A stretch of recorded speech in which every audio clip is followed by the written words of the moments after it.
Welcome to our The Teacher Voice. This is just an hour show that aims to give teachers the opportunity to talk on air about their unforgettable journey, thrilling adventures, share their splendid wisdom to inspire and give hope to our listeners and viewers. This show airs by the Philippine Las Vegas radio station located in the heart of Las Vegas every Saturday at 6 p.m. Pacific Time and 9 p.m. Eastern Time. And in the Philippines, it's Sunday, 10 o'clock in the morning. I am Teacher Judy, your host, and my co-hosts for tonight are Teacher Pasita Ross from New York City. Hello. And our dear Tita Josie Harrison from Las Vegas. I'm here. Yes, I hear you. And tonight, we have a very special guest, and he comes from Iloilo City. His story will inspire to our dear teachers and other students, listeners, from our parents, our friends out there. So before we will proceed our program, let us greet our teachers from different four corners of the world. Tita Pasit. Hi. Magandang umaga. A good day to everyone all over the world, sa ating mga guro, mga educators, and general community.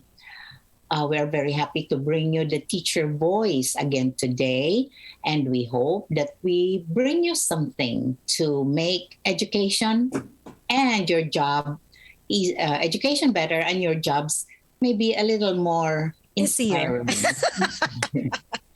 And Okay. Good luck to all of you. Yes. Hello, Tita Josie. How's Las Vegas, by the way, Tita? Las Vegas pa rin. Las Vegas. Full of what?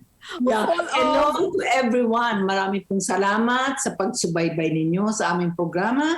Sana ay hindi kayo magsawa ng aming programa kasi kami po ang platform ng mga teacher all over the world. We are here to inspire you and to support you and to help you. Thank you. Good, Tita Josie and Tita Paset.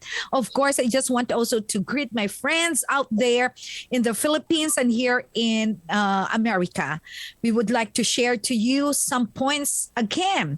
Tonight, we are going to hear a lot of inspiring messages, lessons, and above all, we want to greet the teachers around the world, because this is the platform, as Tita Josie mentioned, this is the platform of teachers. We want to help you, we want to inspire you, and we are here. If you have the voice to say whatever it is.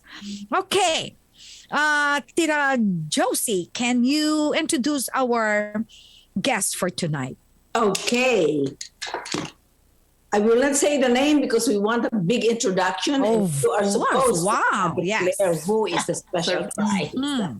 Okay, he is the eldest of three siblings of a pedicab driver and health aide.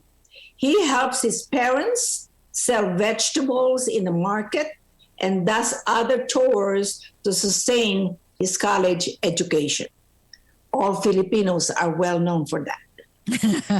He is from Jaro, Iloilo City, a graduate of West Visayas State University, cum laude and social studies proficiency awardee in bachelor's in elementary education with social studies as his specialized field.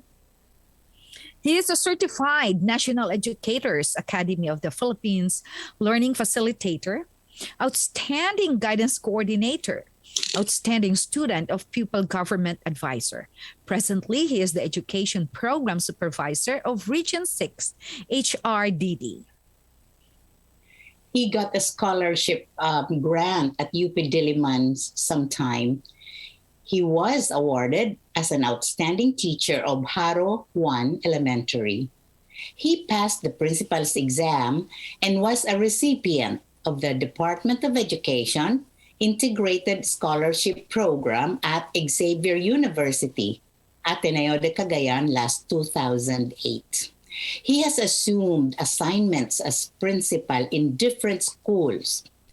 He had done volunteer work in the UNICEF program in Malawi, Africa. Very interesting. Ladies and gentlemen, it is our pleasure, my pleasure, to introduce our guest for tonight, Joven Madera. Hello, sir. Good evening. Welcome. Welcome to the show. Good evening, ladies and Joven. gentlemen. Good evening to all of you.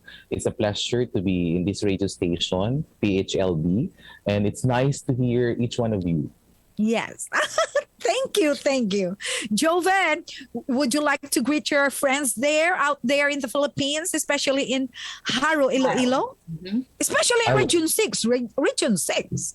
Yeah. Gusto Wow. ko kami yung unang akon nga mga dinis I like that. Tanan, si Lina Madera ang akon nga utod, Oh, si that's Joven so sweet. Madera, si Hope Madera, at the same time, ang ako mga kahinablusan, anong ini sila kabilog. So, maayong gabi sa tanan, and it's nice, no, that I'll be heard all over the Philippines and probably all over the world and all over True. the US.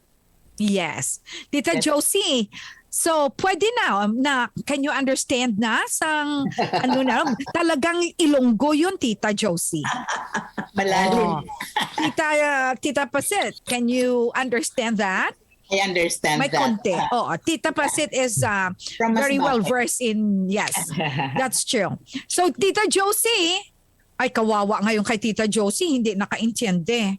Pero salamat, Joven, na pinaunlakan mo kami ngayong gabi. Wow. Wow. Perfect. Ngayon, pleasure. totoo, tita, thumbs up. Right. So, Joven, it's nice to read your bio. And it seems that Joven came from, I would say a life that is challenging. But look at him now. Now, right. He is one of the supervisors in Region 6. So Region 6 composed of Panay, Iloilo, and Negros Occidental. Negros Occidental. Correct, Joven? And it's a Yes, very ma'am. huge composition of your duty, Joven? Wow. So Correct. we want to know anong mga proseso natin na magkapapromote kami doon sa inyo, ano ang inyong mga ma-advise as supervisor na kung magpapromote kami. Punta talaga, Tita Josie, yung mga sa processing of papers, punta yun sa Kanday Joven, sa Region 6. So it's very good na we know somebody in there also na maka-inspire ngayon sa atin mga teachers. Kung magpa-promote kami, ano ang mga qualifications namin? Ano ang dapat namin gawin, Sir Joven, later. But before those questions may arise, Sir Joven, in your first sentence, sabi si tatay mo pedicab driver lang noon. Yeah. Kamusta na siya ngayon? Nandyan pa siya? Namatay na siya last December 2019 before COVID. Oh, Before COVID hit the Philippines. Okay. sorry to hear that. Pero siguro happy siya noon na nakita niya na si Of Joven. course. Na hindi siya yung pedicab driver si Joven.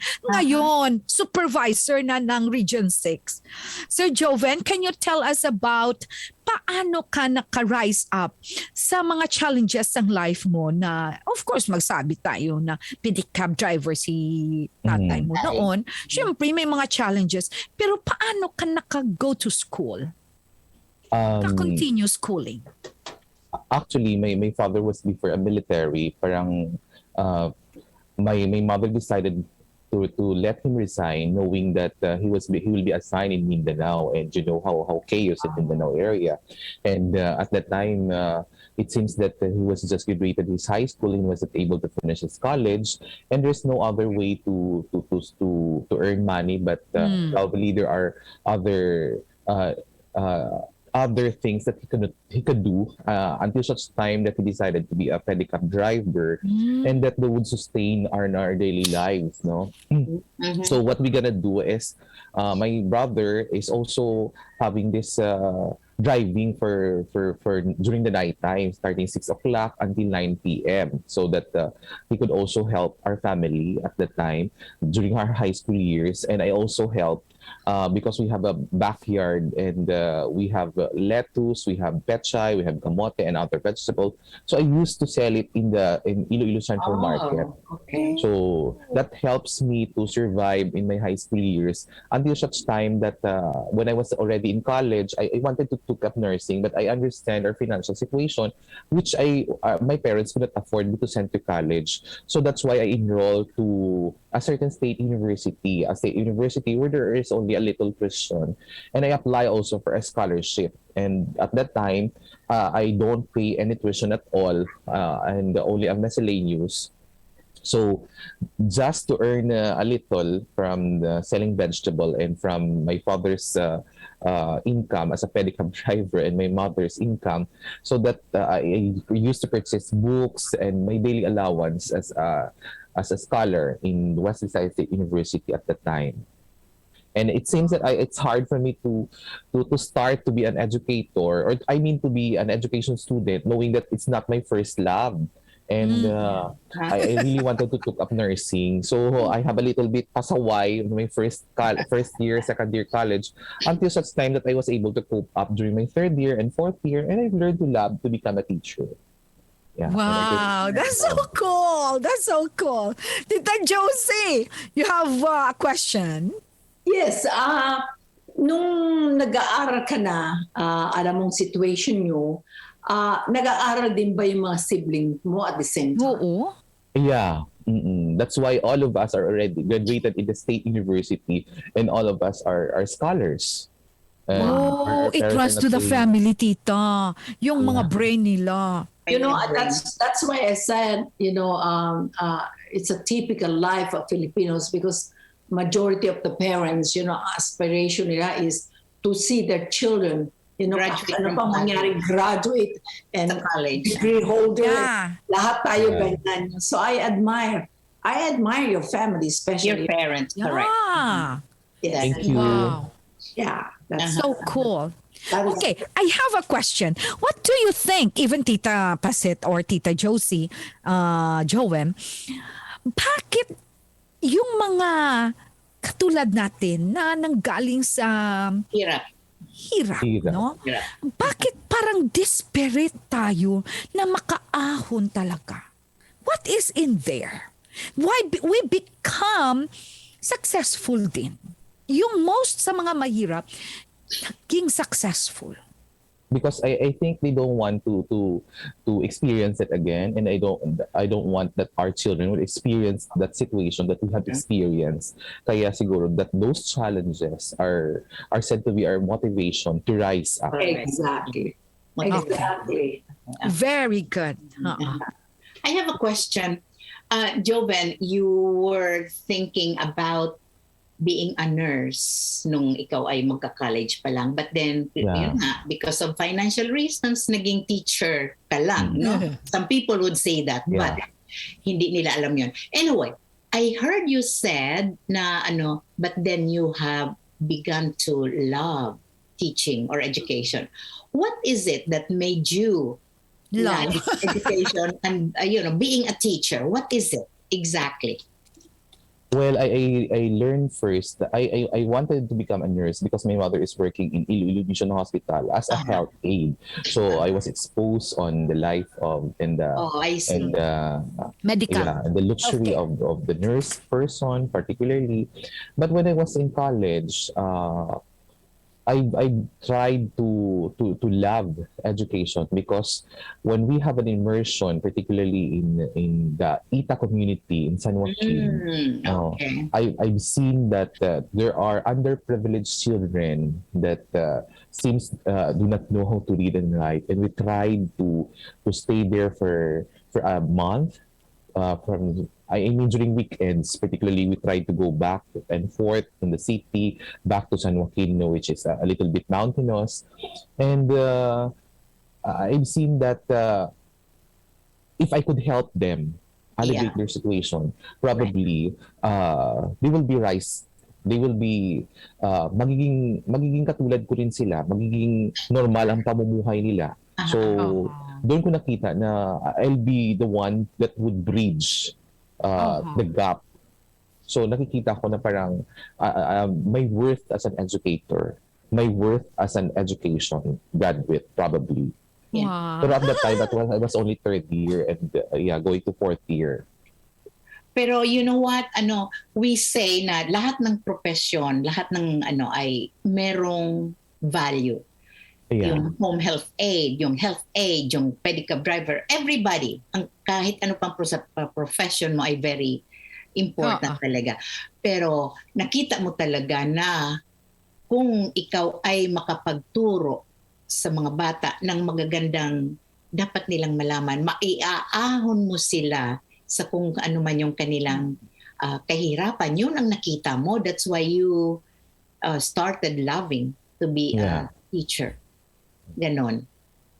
Parang at the same time, may passion talaga ako sa mga bata. Parang I really love children. So, doon ko na-realize na mahal ko pala yung mga bata during the third year and fourth year college of my life. Okay. Very good. So, nagsisisi ka na hindi ka na naging nurse? Hindi naman. Hindi naman. Okay, Tita Josie. Yung dalawang sibling mo, ano ang natapos nila? If you don't mind. My brother is also in education, Bachelor of Secondary Education. Oo. Major in Social Studies kasi parang he wanted to become a lawyer, parang ganun. And wala kaming pera, parang so yun. And then my younger sister is siya na yung parang at the time kasi siya ang bunso. So kumuha siya ng electrical engineering. So parang siya yung pinaka may gusto niya talaga yung kurso niya. So, pwede na dahil natulungan ninyo na siya. And both of us are already graduate na natin sa trabaho. Pero sa State University pa rin siya nag-aaral. Oh, hindi pa tapos. Hanggang ngayon? No. I mean, tapos na siya. She is already in so all of you tapos na. Oh, okay. Yeah. Very good. Very all good. of us are We can see, no, sa story of Joven, we can see that kahit ano pa palang mga kurso ng ating mga parents, even though that they are just only this, janitor ka lang or ano ka lang. Pero nasa tao nasa mga anak yan Exactly. Nasa sa mga anak. So, Joven, may mga justification. There are some children that they justify their failures by throwing the problem or throwing the problem to their parents. Ano ang masasabi mo? Blaming the parents. Oh, all right. Blaming to their parents. Ano ang masasabi mo? Siguro parang iba kasi yung orientation ng ibang family sa ibang family. So parang we have this diverse kind of family, no, that we have. So parang para sa akin, it's really on how we were brought, no, by our parents, and siguro at the same time para sa akin rin, yun ang sabi mo kanina, nakadepende yan din sa mga anak, no, and how do they approach the challenges, no. Mm-hmm. So if you have this kind of perspective that those challenges will motivate you to rise, then probably there is no impossible in the world. So siguro sa kanila parang sumuko sila sa mga challenges. Exactly. Yun. I like Pero that. I like that. You And mean they try to nagsugo blame sila, no? others, you know. Pero those are spicy in our life. I mean, those are only spice in our lives. So parang kung hindi sila siguro sumuko, probably they were able to be in the pedestal too. Exactly. Oh, that's so cool. Yeah. So how about naman sa mga teachers na in your case, you didn't love that your first love is in the healthcare, like to become a nurse. May mga situations that these teachers, the same thing with you, na hindi nila love ang teaching. Napuwersa lang sila. They were forced to study or to take that degree. It is because of whatever, right? The reason, especially like in your Because of case. poverty.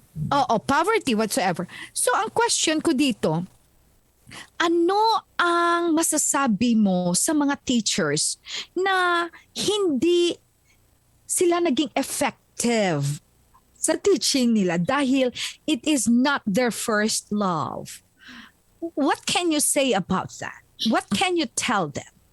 What message you can tell them? For those teachers that really don't love first the profession, I think they have to walk through, they have to go through first, and they have to experience until such time that they have seen the light of loving. Because I think work is not a burden if there is love. So they really have to love To love. until such time that because it's difficult for them to be an effective and to be an efficient if they don't love their work, if they don't love the teaching profession. So first is the reaction first is they have to embrace, and they have to work through in order to love and to become an efficient and effective teacher. Or until such time that they have realized na hindi pa rin sila for 10 years effective. So they have to look for other jobs. Get out of that. Yeah. Okay. No, so no, Narinig nyo yan, ha? So which brings me now to your current position. Ikaw yung what are you? Education program supervisor. Program supervisor ka ng teacher training, correct? Yeah. Okay, now you have a lot on your plate. Kasi there are teachers na it is to be admitted that there are teachers who are not as passionate as others, no? Pero andun lang kasi merong paycheck every month, no? Kailangan lang nila yung paycheck. Now, I think it falls on you sa iyong position to show them kung paano magiging mas effective ka by having that particular a certain enthusiasm, kahit kaunti lang, no? Enthusiasm for the job. So, ano-ano ang ginagawa ng iyong office? What have you done? Mga programs nila. What have you done for them para sila magkaroon ba na mas spark ang kanilang Enthusiasm. energy para ibigay talaga yung kanilang self sa trabaho? So first is we have this needs analysis, and we have to check the competencies of the teachers. Okay. And if there are competencies that you think there are gaps in these competencies, then we have to design a certain program. A certain program for that certain group of teachers, or for a certain level of the teachers. That would cater to their particular needs. And then probably we could, after designing, then we could have this lobby for budget, for a certain where are going to get the funds for the trainings particularly, or for a certain workshop.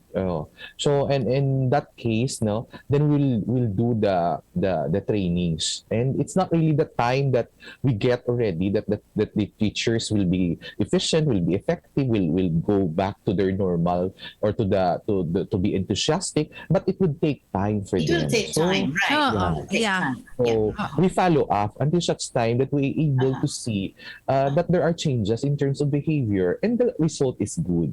If not, then we will do again a certain need analysis. Right. Okay.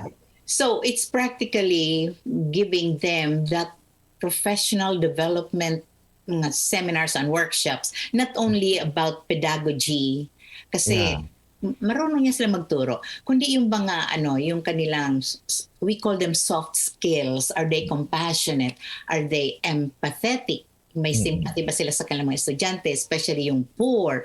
Or are they just walang konsiderasyon? So yung gano'n ba? So I think your office has a lot of work to do. With that regard, in that regard. Yeah. So it's Sir Joven, yes, how many teachers do we have in the entire entire region? So far, I think it's more than in the whole country. It's in more than in the whole country, it's almost 1 million. In the whole country. In the region, about 100,000. Yeah, I think so. Or under. Kasi 12 more siguro, tita. Yeah, mga 80,000 siguro. Kasi there are 12 regions plus the NCR divided by 13. There are 17 regions, tita. 17. Oh, okay. 17 na ngayon. Okay. 17 regions. All right. So that's a lot. That's a lot. So just in Iloilo, and Panay, how many na? How many teachers do you think? Oo. I don't have the estimation The or the idea, number. huh? Oo. Pero social studies ang specialized mo. No, hindi. Yeah. Ano? Oh, okay. Social studies in elementary. Oo, social Oh, studies siya. elementary. Okay. Okay. Is Anong there... mga, Tita Josie, do you have another question? Ang question ko lang ito, ang position mo ngayon, is there another level that you have to apply for, or there's a level of position aligned to what you're doing now na could be a higher position, higher pay, and higher title? I don't know. Is that it where you are at right now? I have to get first the Career Executive Service Officer examination to be a superintendent or to be a regional director. So I have to pass first the career to be the highest position in the region, or probably in the province of Iloilo, in the city of Iloilo, as if to be a superintendent. So I have to go through for the 4 phases, and at the same time to get the superintendent's exam. Grabe, no? It's Yeah. the same here, Tita Paset, right? Yeah, the superintendent is the big boss of a certain big group. Oo. Yeah. Ganun. So, ganun din yung sa mga Province. regions. Okay. Now, I want to go back to your current position kasi how do we assess the effectivity o kaya competencies ng ating mga teachers dyan sa Pilipinas? Medyo matagal na akong wala dyan. So, how do you assess that? Paano nyo na-determine who is effective, who is, kailangan pa, how do you do that? The Philippine Normal University has this RCTQ, which is the Research for Quality Teachers group that were able to develop competencies for teachers. And there are, I think, 37 competencies that to be included. The behavioral, that's what you are talking about, the teamwork, the collaboration, those are behavioral competencies. So not included siya. And then what we're gonna do is every year, we do classroom observations to teachers and as much as possible every quarter. So if there are 4 quarters, there are 4 classroom observations. And they have this IPCRF, the individual performance rating at the end of the year. And based on the individual performance rating, they were able to identify their strength, they were able to identify their weaknesses, and we work more on their weaknesses. Of course. We assist and we give technical assistance to the school head, which they think they could not give technical assistance. And we design program that we were able, if not only the regional office design, but the school could also design a program, the division offices could also design a program. What we did is we just quality assured those programs that they conducted. We streamlined those programs. Yeah. As long that it was been NAIAP recognition and it was approved by the regional office, then they would be conducting those programs to the teachers, and they could use the HRDD fund, and they can use their MOE in their schools. So who does the observations? The school head? Yeah, it's the Yung local school? Yeah, it's the school head and the master teachers in the local schools. Correct. It's a partnership. between And then they submit it to the the supervisors, division office. the division office, and then to the you supervisor. finally, Yeah, to in the the regional regional office. Okay. That's long process, So, Very. so far, I'm sure there are a few, I hope, a few of them who do not meet, the standards. Standard. Yes. So Yeah. what happens now? As what I have said, for those who were not able to meet the standards, so we have this different programs. We have these teacher induction programs, for teachers. We have capacity building for early language literacy teachers. That's for kinder to grade 3. And we have also programs for school head, which is the school heads development program. We have also program for the supervisor, which is the instructional leadership programs. And there are other programs coming from the higher educational institutions such as PNU, UP, which in the partnership of DepEd particularly, and which could cater also the number of teachers who Right. has that needs. So when you say partnership with them, like Department of Ed and then the PNU, PNU and the other one, other schools. Okay. other Yeah. schools. So what are those programs? Why you are collaborating with them? Those programs just as there are a lot of programs that we collaborate with PNU, we collaborate with UP, with SHATE, with Seneo Inotech, but those programs were already undergone NEA recognition. It's a body that would quality assure the program and at the same time accredited already by the PRC.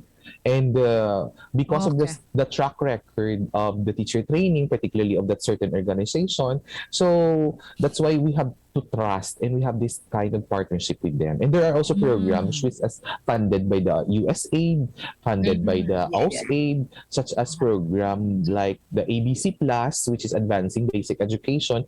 They focuses more on literacy for early grade teachers. So how, in terms of pedagogy sa early grade teachers, no, teaching reading particularly, and numeracy. That's the focusing of ABC Plus. We have also this Surge program, which is funded by AUSAID. It's more on the professional development of teacher, how they will undergo this certain Is that learner. abroad? Osted. AUSAID. AUSAID. Osted. Okay. AUSAID, it's just funded by the Australian government. But Okay. it's also Yes. conducted here in Uh-uh. Region 6 and I think Region 5 and 6 and Region 10. Wow. That's great. Yeah, that's very Uh-huh. good. Some more, Tita Josie, you have? No, I'm listening to you guys. I'm not familiar with the way, Okay. teacher yeah. is and whatnot. So it's new to me. But one thing I could say is that, have you noticed of all the people we have interviewed and their past, all of them are very passionate. Yeah. They are very motivated in what they're doing. The continuous education is always a part of their dream, And I think Filipinos are the most educated people in the world. That's how I look at it. Because Filipinos will not stop. Just given me as an example, I'm 75 years old and I Wow. still want to finish my journalism course. Up to Wow. now, it's still here. But you have not started. I told you, but it's still start. there, So I think Filipinos have the drive to be educated, to be somebody, not to show off, but I think it is in us, Yeah. that I know that I can learn that, but just to your own satisfaction. Right. That's how right. I look at Filipinos. Okay. Or hey, Filipinos. So let me ask a question. Okay. Joven, I know that from 2018 or 17, nung nagbago yung administration, the medium of instruction from K to 3 is the native language, di ba? Yeah. I'm correct? Yep. So how is it going now? Do you have any data as to the effectiveness of the using the national language para sa reading comprehension ng mga bata? Do you have any data about that? I don't have the data at the same time. I don't have the data right now. But talking about effectiveness of that program, The native language, okay. yeah, it's not really that you are forced. No, if the native language of the child is a mix of English and Filipino, well, you could use that as a mother tongue, particularly because there are schools, other private schools use their MPV, English as their MPV. There are private schools because most of their learners are also English speaking. So that's their native language. So they're using that, and it really bridges, the language one to language two of that certain learner, and it would create comprehension. It would help in the comprehension. In my school where I came from before, at Santo Domingo Elementary School, we have this special science program, and I think a number of students, particularly in the special science group, speak English. So they have this mother tongue, which is a combination of English and Hiligaynon. So and the other public school, like I mean, in the regular school that we have this mother tongue. Science is translated in mother tongue. Math is translated in mother tongue. But in the special science program, knowing that most of the learners are not that kind of they are knowledgeable of English, so we don't need to translate anymore in mother tongue. Okay. So So I it's on the am understanding, I think, of the teacher. so I am mistaken to think that when from K to 3, it's purely the native language of the child that's going to be, or the region that's going to be used. So I am wrong with that.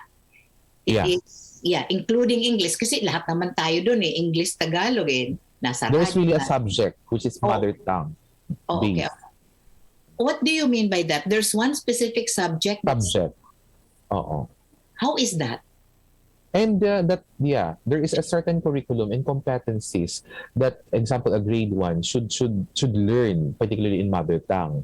Uh-huh. But the mother tongue depends upon the localities where they are, Oh yeah, that's right. Yeah. and the scenario that they are. So Ilonggo.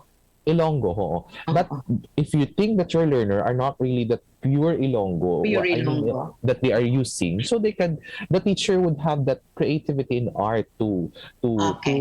infuse the English language too. Oh, okay. And they have also a separate subject for science, for math. So MPV is just a separate subject. Okay, so nobody is going to be punished kung ako'y grade 1 teacher, tuturo ko in both, aliba taga Masbate ko, mas Bateño dialect and English.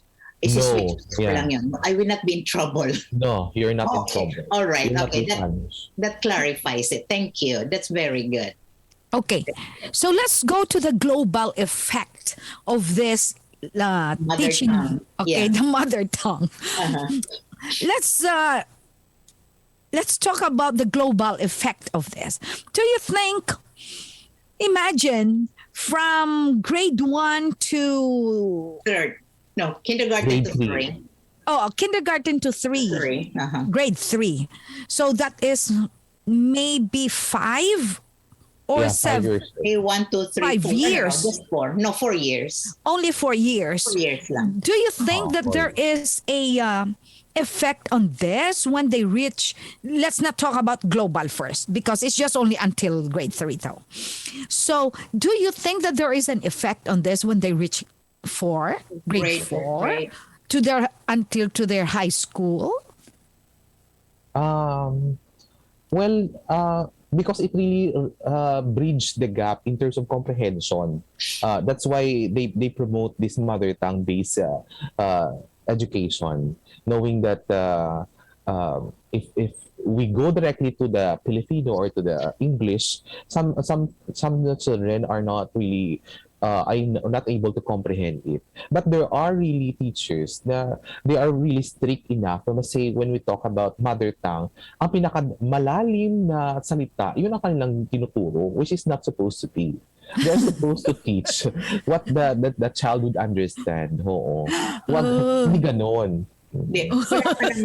Wala pa namang data ito kasi bago lang siya, di ba? 2017 Yeah. na? 17, huh? 2017 lang yan. 2017. So wala pa siyang data. So we will wait until, maybe 10 years later kung ano ba talaga ang negative Ang or effect, yeah. Oo. we have to wait for that. Oo. Wow. But then, yung PISA results, I'm sure you're familiar with that. Lowest tayo sa reading. Reading and second comprehension. lowest sa math. In how many countries ba that is a member of the PISA? We are the second to the last Second to Yeah. the last in math. in math. In reading, last. But Last. Sa There was reading no- last. But that's Wow. not the whole picture of the Philippines, I think. Exactly. Because that is Hindi only pa the naman. representative. Yeah. Oo. uh-huh. At It's saka only a bago lang sample tayo. space. Yeah. Bago lang tayong nagmiyembro sa PISA, that's why. So, Oh, wow. It's Well, on the that's a very assessment, I think. challenging. I think the other countries were used to the assessment of PISA, and the Correct. Filipino people are not used on that kind of assessment. So that's Yeah. why Yeah, I think that's one also. Okay. Bago lang ang Philippines. They joined like 2-3 years ago. Something or 4 Okay. years ago. Bago pa lang. Anyway.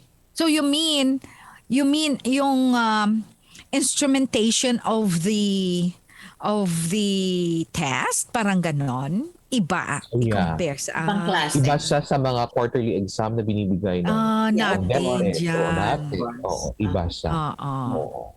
Kay abroad siya no? Ano Mm-mm. siya Oh, wow. And the other countries are used to that already. Yeah. And the Philippines, I think the DepEd is,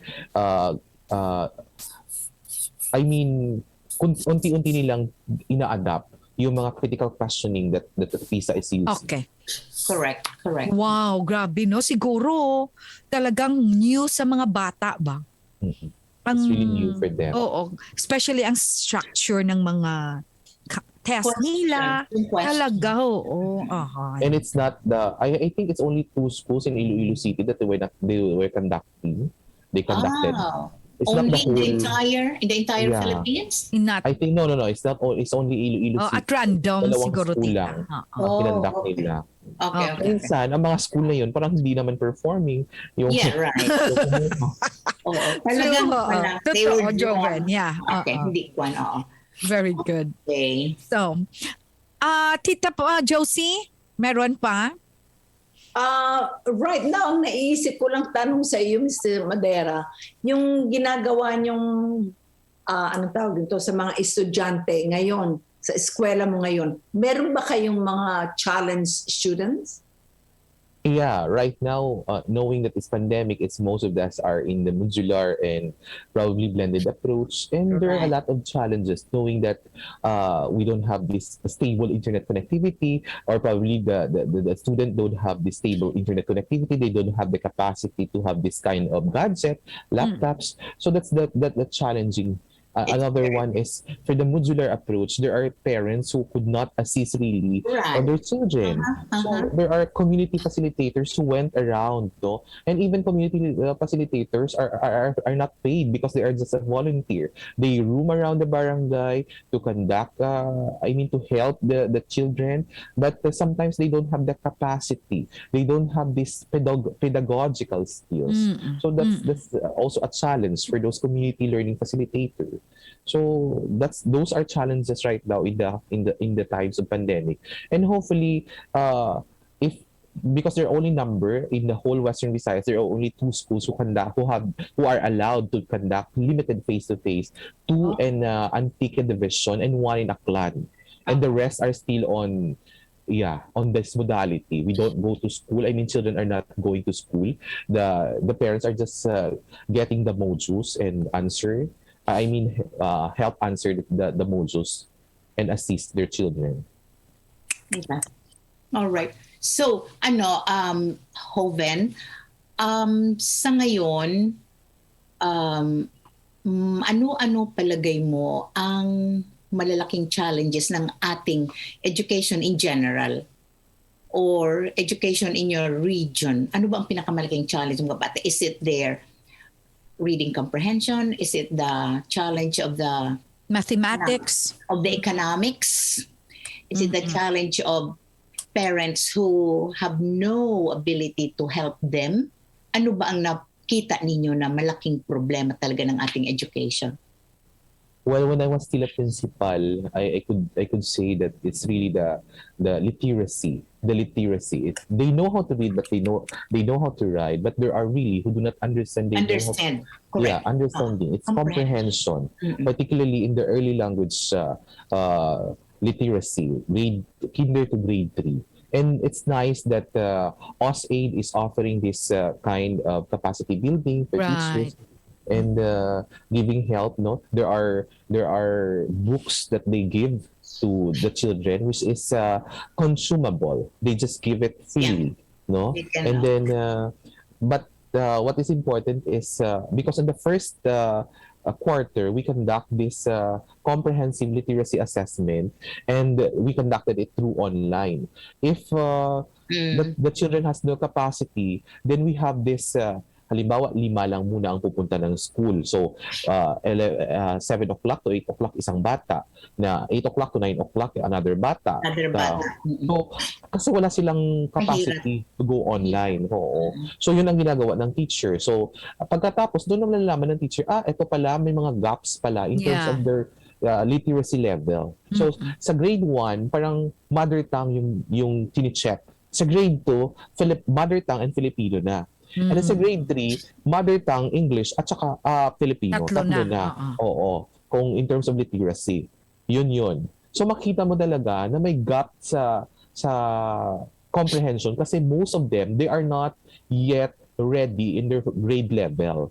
So parang grade 3 na siya pero yung kanyang level is grade 1 pa or kinder pa. Oo. Yeah. Grade 4 na siya pero ang level niya is grade 1 pa. So you have to go back to their level. And that's a challenge for the teacher. Right now, knowing it's difficult for the teachers to go to teach, I mean in the modular or I mean in the online. So we do this barangay karaban. The teachers go out to teach in the barangay. So we have this learning Wow. community area where the teachers could conduct storytelling, could teach competencies, particularly in reading. But it depends upon the leadership of the school. Yeah, actually. the school. Oo. So no, wait, pwede naman pala yun. They could go to the barangay to do that. Bakit hindi pa buksan ang school? Kahit na yung 2 sessions during the day para yung mga bata merong andoon sila kasi iba yung may interaction ng bata with the teacher. Pwede naman pala yung gawin yun. Ba't hindi Okay, no. sa buong Pilipinas? What do you mean, tita? Sa ngayon na? With this That's what pandemic? No, that's what he said. Pumunta sa barangay yung teachers to do storytelling o Okay. kaya Bakit hindi pa buksan na lang yung school? Ang yung teachers magturo na lang talaga. Pwede pala yun eh. Actually, this is with the permission of we have this waiver. Actually, we send that to the parents if they allow. Allow. At the same time, the barangay we send. All this right. Okay. Okay. So it's not really allowed actually, but we just May risk. waiver. May waiver. I see. It's not the whole group, halimbawa, estudyante ko Right. 35 na magpupunta ng barangay para magpaturo kay ma'am. Di lahat. Hala. Minsan, 15 lang out of 30. Yeah. Parang ganun Pero lang. at least, At least. At least, that's mayroon. Wow, dami tayong natutunan kay Joven, ano? For all we know, 1 hour na agad. Okay, anyway, Joven, thank you so much. It's been our pleasure na pinaunlakan mo ang aming... Thank you so much, PHLV, for inviting of me. course. And, But before Goodbye. goodbye, ano tayo muna sa ating mga quotes, mga inspirational Inspire. messages natin. To inspire our teachers. Okay, let me Sir start. Joven, mayroon ka din, ha? Okay. yeah. So, Okay. Tita Josie, Tita Okay. Paset, tapos si Sir Joven, and then si Tita Jude. All right. Okay? Ang sa akin, simple lang. Salamat naman at pinaunlakan mo akong magsalita muna. Ang akin ay ito. Kaya ko ng pinaunlakan. Okay. You do not find the happy life. You make it. right. Ang ganda, no? Oh, wow. Right. Tita? Tita Paset. Tuloy sa paunlakan. Ngayon, pinauunlakan ko si Tita Paset. Sige, ikaw na. Okay.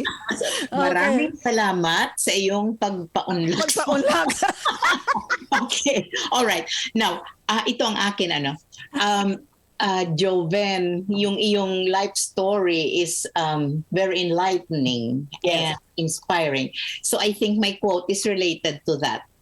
There are 2 ways of spreading light. To be the candle on the mirror that reflects it. So, Ay! isa ka lang, Ay, pero kaganda. dalawang beses ka nag-spread ng light mo. Oo. And saludo ako sa iyo. Keep Yes. it up and keep doing what you Thank you. love Are to do. doing. Yes. Mahal niya na ngayon ang edukasyon. Minahal niya na. Hindi siya regional whatever position that he Supervisor. is having right now. Yeah, supervisor. Kung hindi niya mahal ang edukasyon. edukasyon. Ngayon, nursing, bye. Okay. Yes, Sir Joven. I think maraming salamat, no, PHLV, for inviting me. Oh, And yes. I just wanted to share this quotation that I would borrow from Mahatma Gandhi. Education is the most powerful weapon that could change the world. Wow. Yeah. That's all. Thank you. Wow. True, true. Exactly. Ito sa buhay ito ni Joven, no, na hindi siya naging weak kahit yun pa ang mga ano niya sa parents niya, yung pedicab lang or whatever. Pero ang sabi ni Joven, kasi yung may mga bata na nag-surrender.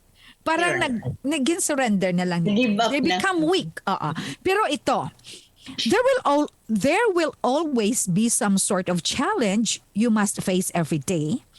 And some may be harder than others. Don't let any tough day make you feel any weaker, because your strength is what brought you to where you are today. Exactly. Mr. Wow. Joven Madera. That's Very right. nice. Wow. Very Ganda, no? Very Thank good. you very much, Sir Joven, for your Thank last you. last message to your taga Iloilo sa lahat. Tell us about, tell them. I would like to extend my gratitude, particularly to the PHLB radio for inviting me. And greetings also extended to my regional director, Dr. Ramir Oitico, to my chief, Oh, I see. Dr. Susan Severino, and to the rest of my colleagues, Sir Linerico Barredo and Ma'am Joanne Sandoval, with my brother also, which is also my colleagues, Joven Madera. Thank you. That's all. Wow. Wow, Region 6, we got Joven Madera telling us about your programs and your plans in there. Thank you so much. Mayroon kaming mga leaders ng edukasyon sa field of education. You are there to help our students and our teachers. Tita Josie and Tita Pasit, thank you very much. Thank you, Sir You're Joven welcome. Madera. Pinaunlakan mo ang PHLV. Thank Thank you. Goodbye. Bye. Bye. Joven, thank you.